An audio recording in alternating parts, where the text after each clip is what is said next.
ordre, titres et qualités. Permettez-moi de vous souhaiter la bienvenue pour ce colloque organisé en hommage de notre collègue François Host. Alors, rendre hommage à François Host n'est évidemment pas la tâche la plus aisée qui soit, tant le bouillonnement intellectuel et le foisonnement de ses activités sont importants. Et le risque de se perdre à vouloir éclairer toutes les facettes de son talent n'est pas mince.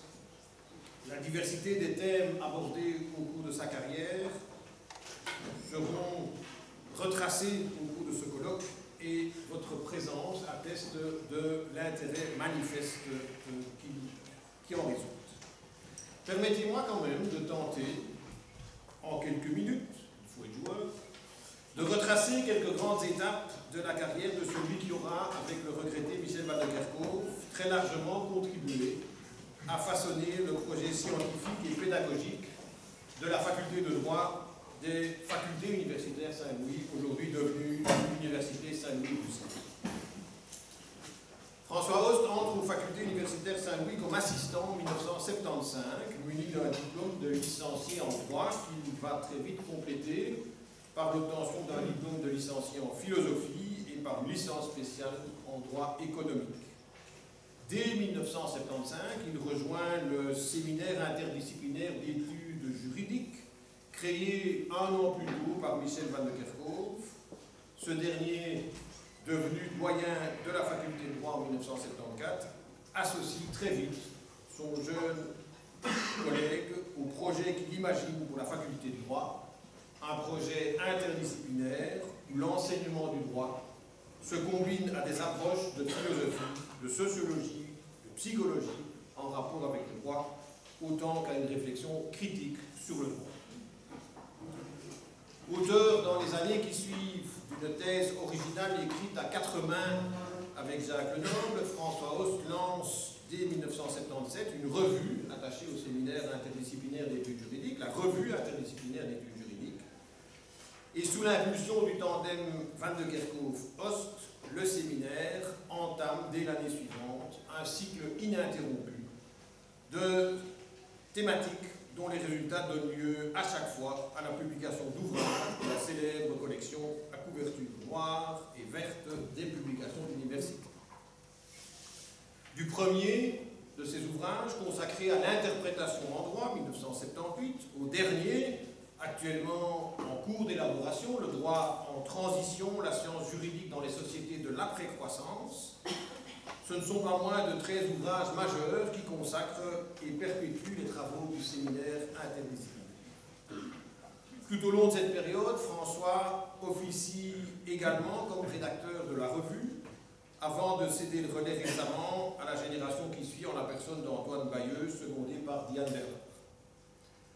Il m'est difficile de m'étendre sur les mérites scientifiques de François.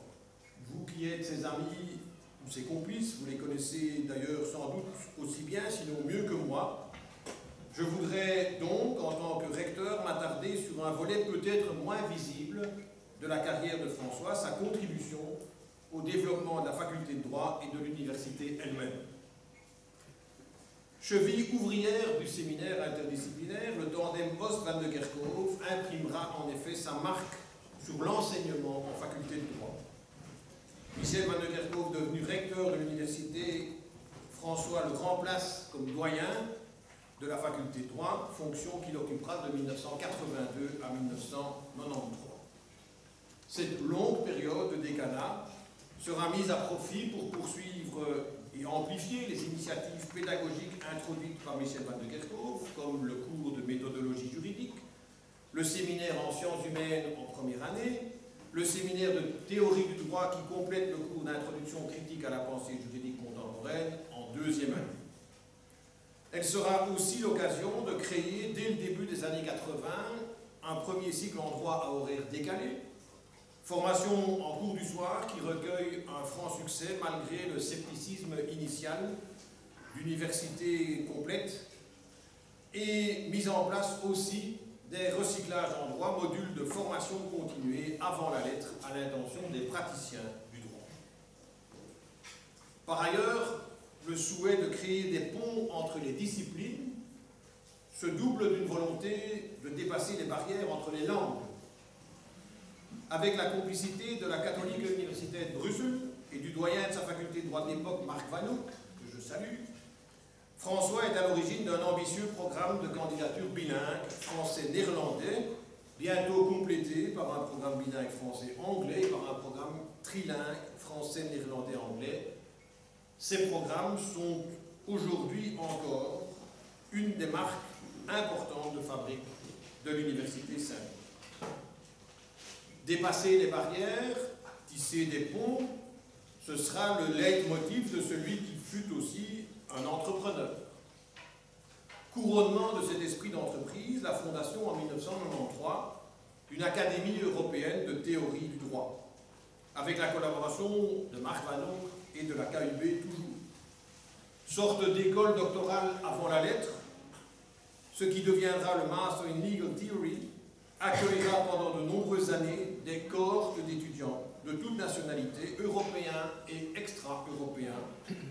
Certains d'entre vous présents aujourd'hui y ont d'ailleurs fait leurs premières armes en théorie du monde.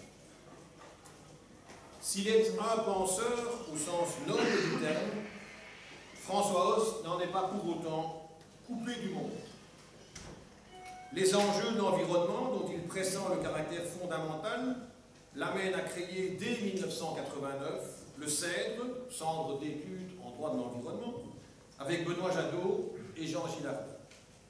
Le thème de l'environnement, aujourd'hui relayé par celui des communs, sera aussi l'occasion de créer un programme spécialisé en droit de l'environnement et en droit immobilier, puis une chaire, droit, gouvernance et développement durable, subsidiée dans un premier temps par la Fondation Bernie.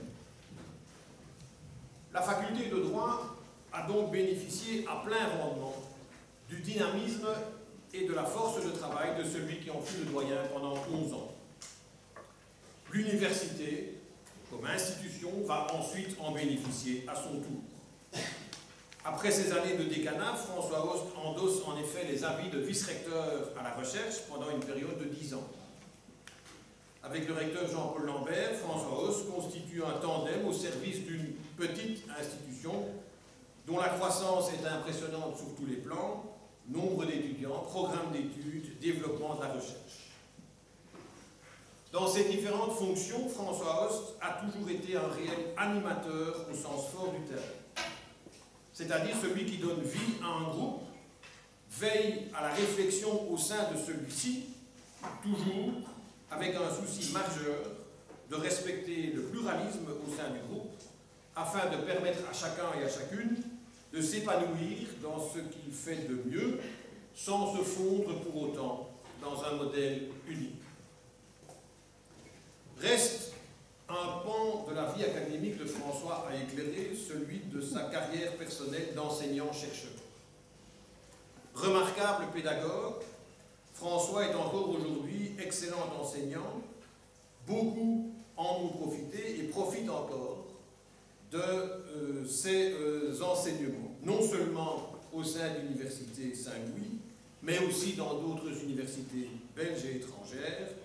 Il fut en effet invité régulièrement à l'UCL, à l'Université de Genève, dans différentes universités françaises, mais aussi en Italie, en Espagne et en Amérique latine, où ses travaux sont lus, traduits et discutés. Titulaire à 2 reprises de la chaire Franqui, François sera également proclamé docteur honoris causa de l'Université de Nantes en 2001, de l'Université de Genève en 2017, et mon petit doigt me dit que ce n'est sans doute pas terminé. Quant à son œuvre, elle est incroyablement prolifique.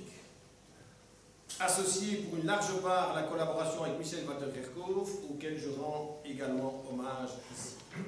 Seul ou avec Michel, ce sont pas moins d'une vingtaine de livres qui jalonnent une trajectoire d'écriture qui n'est sans doute pas près de se conclure. Et je ne compte pas ici les articles publiés dans des revues nationales ou internationales ou dans des ouvrages divers. Le dernier ouvrage auquel il a moins participé est celui auquel vous, ici présents, avez majoritairement accepté de participer pour y rendre hommage. Son titre, « Le droit malgré tout », dit bien tout l'attachement, critique et sans complaisance, mais attachement tout de même, que François Host porte au droit.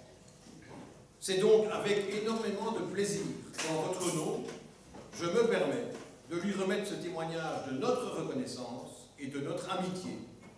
Au nom de toute la communauté universitaire, je souhaite, cher François, te redire aujourd'hui tout simplement un immense merci.